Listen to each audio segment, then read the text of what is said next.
I've trained a lot of pitchers in the 2 months that I've been here, a lot of hard throwers for sure. The one thing I noticed about them, all the hard throwers, is, they all have one thing in common.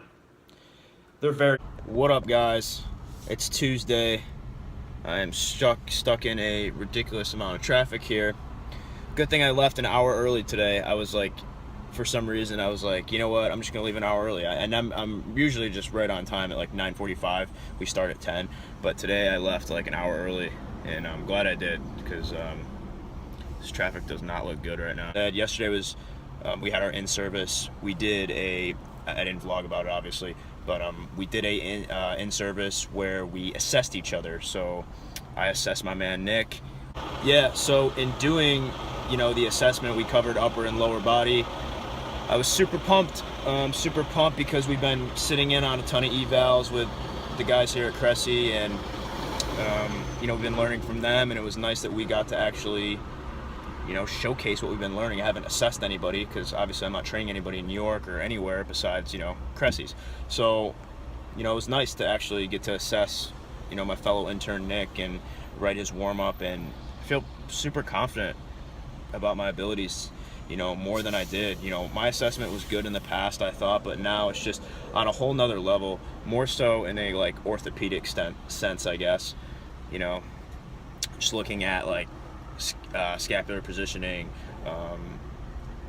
scapular upward rotation. I'm learning why a toe touch isn't so important now, what I look for in that. All these different tests that are super important for, assessing an athlete, developing a warm-up, putting together good exercises for them to be most successful on the field and improve their game. So I'm really excited about that.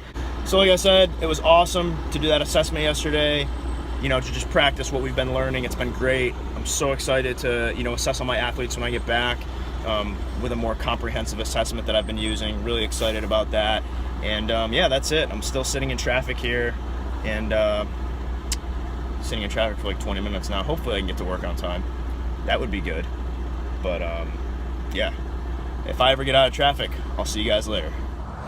Well, it's 10:15, finally here, 15 minutes late.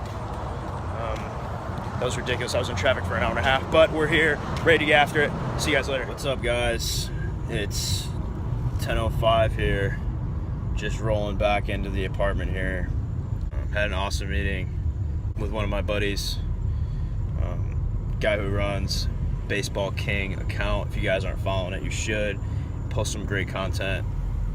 And yeah, anyway, we had an awesome meeting tonight, went to dinner, and now I'm just pulling into my apartment here, and it's been a long day to say the least. What's up, guys? Back in the apartment here at 10:30, whatever it is, at night. Before I get into the content that I make for tomorrow for Instagram, Twitter, and all that other stuff, and my blogs, I do want to talk about something that I've noticed over the course of my internship these 2 months at Cressey Sports Performance. So as we know, Eric trains a lot of, or Cressey Sports Performance trains a lot of pitchers predominantly. They're well known for their shoulder assessment and all that kind of stuff.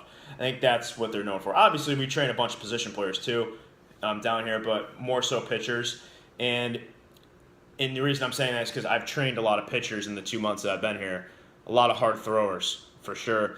A lot of guys that I've trained have been, pretty much 90 plus, all the pitchers for the most part. I would say 95% of them. So the one thing I noticed about them, all the hard throwers, is, they all have one thing in common. They're very strong, all of them. Very, very strong. I was training a kid today. It's 93, 95. Doing Bulgarians 250 for 8 on each leg, like front racked, which is a lot of weight. I mean, that's tough to do. You have to have an unbelievable amount of core strength and lower single leg strength to do that. Which concludes, it's just something that I've seen, and a lot of you guys are messaging me saying, how can I throw harder? And I look at your profile, I see your profile, and 99% of you guys are skinny and weak. If you can't do a 20-pound goblet squat or 50, 60-pound goblet squat, then why are you trying to do weighted balls? Or why are you trying to ask me how to do it, how to throw harder? I mean, if you get stronger, you're going to throw harder. It's simple as that. I mean, there's no magic formula to throw harder. It's, some people are blessed with elite arm speed and all that, and I've seen those kids here too. I mean, some kids that I've trained are juniors that are 97 miles an hour, juniors in high school. I mean, yeah, they're blessed with elite arm speed, but they're also strong. Like the kid that's 97 I'm talking about, deadlifts way over 400 pounds easily for like 5 to 6 reps. Like, I mean, that's strength. They hip thrust over 500 pounds, all of them. Like, it's not, I mean, so that's just something I've seen, something I've noticed. All the hard throwers are strong. I haven't seen a thrower that's 91 plus that's weak. I haven't. Just not to get off on a tangent, I just wanted to tell you one thing I've noticed.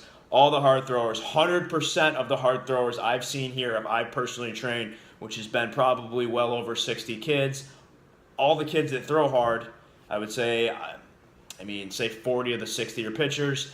I would say all of them are strong, very strong. They might not even look strong, but once you get them under a bar or have them lift something, they're strong.